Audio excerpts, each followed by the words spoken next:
Hi, Terry here again. I'd like to think with you for just a few minutes on letting go.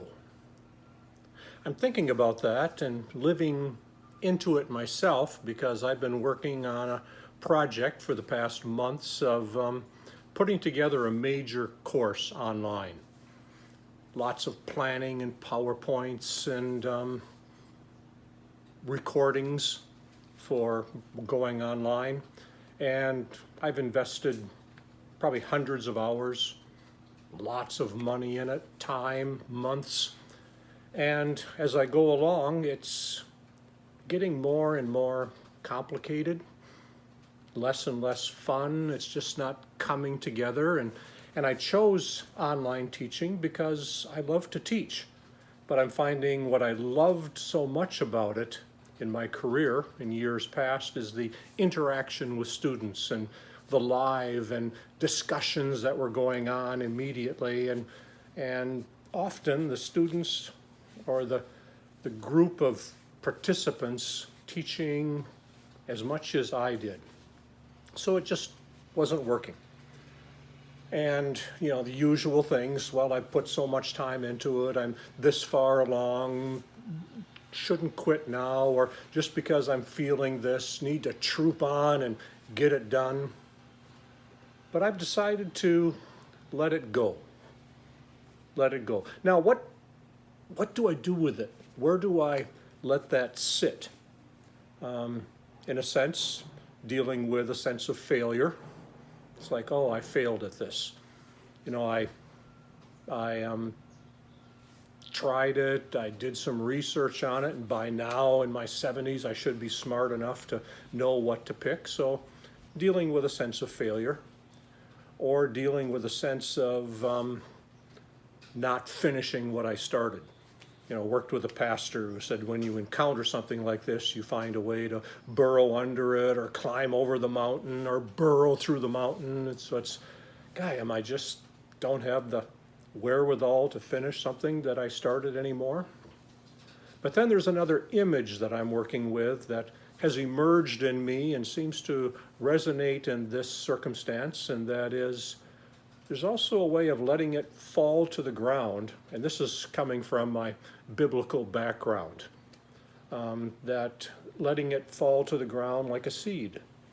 So I have learned a lot. I worked with a lot of material. I clarified some of my thinking. I understand more and more what I'm passionate about and how to help people through some things, and say maybe I just need to let this seed fall to the ground and then see something grow out of it. So it's, for me at this point, letting go in order for something else to grow out of it.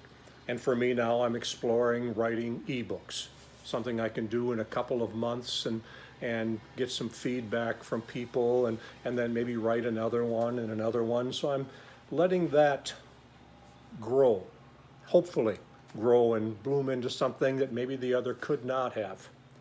And I'm thinking of the times that I've let go, either knowing that my tenure in a church was coming to an end, it was time to let that fall to the ground and see what next step in career might be, or moving from Michigan to California and just saying, hey, it's time to let that fall to the ground as a seed would and see what grows here in California.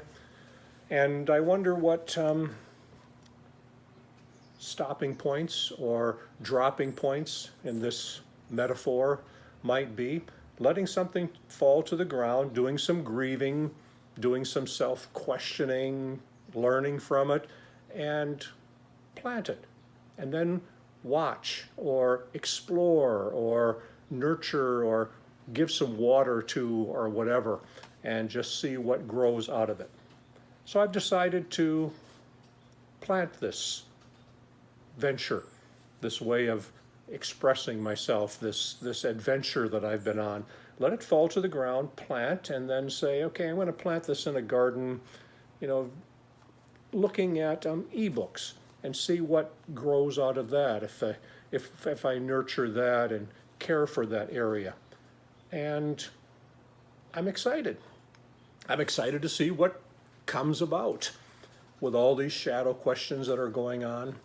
And I wonder in your life what areas might be time to let something fall to the ground and die, in the biblical analogy, as a seed might, and something new and fresh grows out of it. There are times to continue trooping on. I have days like that, no matter what the project I've been working on. But there are other times when there's just that emerging sense that, it's time to let it go. Be it a career or a place of work or a relationship or participation in a church or community, any kind of a group. And is it okay in your heart to say, yeah, time to let that seed be planted. Experience the death. I've said a version of being born again. Sometimes we need to be born again, again, and again, and again. I don't know which rebirth this one is in projects or in ways I invest my time, but I'm eager to see what grows out of this. And I encourage you to think about too, what might be time to plant and see what emerges out of it. Talk to you later.